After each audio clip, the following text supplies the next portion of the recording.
আসসালামু আলাইকুম, ওয়েলকাম সবাইকে আয়েশাস কুকিং হাউজে। ঈদ মোবারক, অগ্রিম ঈদ মোবারক জানিয়ে দিচ্ছি সবাইকে। আসলে আরও 2-1 দিন বাকি আছে, তারপরও ঈদের স্পেশাল রেসিপি আপনাদের জন্য নিয়ে আসলাম। তো সেজন্য ভাবলাম যে একটু ঈদ মোবারক জানিয়ে দিই আর কি।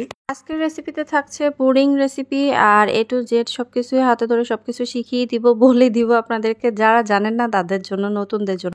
আর যারা এক্সপার্ট রাঁধুনি আছেন, যারা এটা বানাতে বানাতে একদম অভ্যস্ত, একদম ভালো পারেন, তাদের জন্য। ঠিক আছে, তো যাই হোক, চলেন আমরা আর দেরি করব না, রেসিপিটা শেয়ার করব আপনাদের সঙ্গে কিভাবে বানালাম এই পুডিংটা। দারুণ স্বাদের হবে, রাজকীয় স্বাদের হবে। এবার ঈদে একবার অবশ্যই বানাবেন। একবার কেন, একবার বানালে আপনার বারবার বানাতে ইচ্ছে করবে। ঠিক আছে, অবশ্যই এবার ঈদে আপনি এই ডেজার্টটা রাখবেনই রাখবেন। আর এটা ছোট বড় সবাই পছন্দ করবে, আমি কথা দিই। চলেন আবার শুরু করে দিই। এই তো আমি এখানে ক্যারামেল তৈরি করার জন্য এই যে পুডিং এর একটা পাত্র নিয়ে নিই। পুডিং বানানোর জন্য প্রথমে পাত্রটা কিন্তু ভালোভাবে ঠিকঠাক ভাবে নিতে হবে। যাই হোক, আমি টিফিন বাটি নিয়ে নিয়েছি। আর এখানে হচ্ছে আমি 2 টেবিল চামচ চিনি দিয়ে চুলার আঁচটা লো টু মিডিয়ামে রেখে একদম ক্যারামেল করে নিয়েছি। সামান্য একটু পানি দিয়ে দিয়েছি আর কি।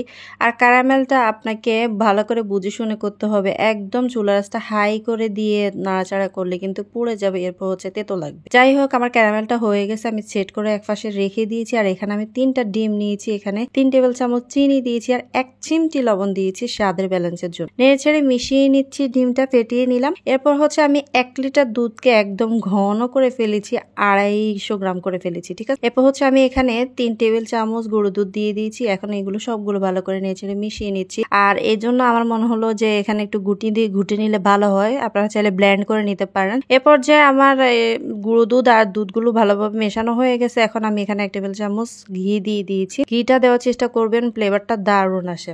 এরপর আবারও ঘুটনি দিয়ে ভালো করে ঘুটে একদম সুন্দর করে নিয়ে নিয়েছি। এরপর হচ্ছে এখন টিফিন বাটিতে যে ক্যারামেলটা সেট হয়ে গেছে ওটার উপরে আমি হচ্ছে এগুলো ঢেলে দিলাম। দুধের মিশ্রণটা ঢেলে দেওয়ার পর যে লাম্পসটা থাকে, আর এটা যদি থাকতো না তাহলে কিন্তু আপনার পুডিংটা একদম ভালোভাবে জমতো না, সেজন্য ছেঁকে নেওয়াটা জরুরি। যাই হোক, আমি ঢাকনা দিয়ে দিয়েছি। আর একটা ফ্রাই প্যানে আমি একটা টিস্যু বিছিয়ে দিয়েছি। এর উপর আমি টিফিন বাটিটা বসিয়ে দিই। এই তো আমি অল্প একটু পরিমাপ পানি দিয়ে দিয়েছি, 1 মগ পরিমাপ আর কি, মানে টিফিন বাটিটা যাতে ডুবে থাকে এমন পরিমাপে। আর চুলার আঁচটা একদম লো হিটে রেখে 8 ঘন্টার জন্য বসিয়ে দিয়েছি, একদম ঘড়ি ধরে। এর থেকে বেশিও করা যাবে না, কমও করা যাবে না। এই তো আমি পাক্কা আধা ঘন্টা রেখে দিয়েছি, 30 মিনিট। তারপর হচ্ছে আমি ঢাকনা খুলে একবার আপনাদেরকে দেখিয়ে দিলাম। এবার ভিতরে কোনো লাম্পস নেই, আমি কাঠি দিয়ে চেক করে দিয়েছি, একদম পারফেক্ট ভাবে আমার পুডিংটা হয়ে গেছে। এরপর আমি পুডিং বাটিটাকে একদম ঠান্ডা করে নিয়েছি নিচে রেখে বেশ অনেকক্ষণ সময় ধরে। তারপর হচ্ছে নর্মাল ফ্রিজে 1 ঘন্টা রেখে ভালো করে সেট করে নিয়েছি। এরপর হচ্ছে এই তো বের করে নিয়ে ঢেলে নেওয়া। তো এখান দিয়ে পুডিংটা ঢালার সময় হচ্ছে গিয়ে একদম উপর সাইডে পড়ে গেছে প্লেটে, তো সেজন্য পাশটা একটু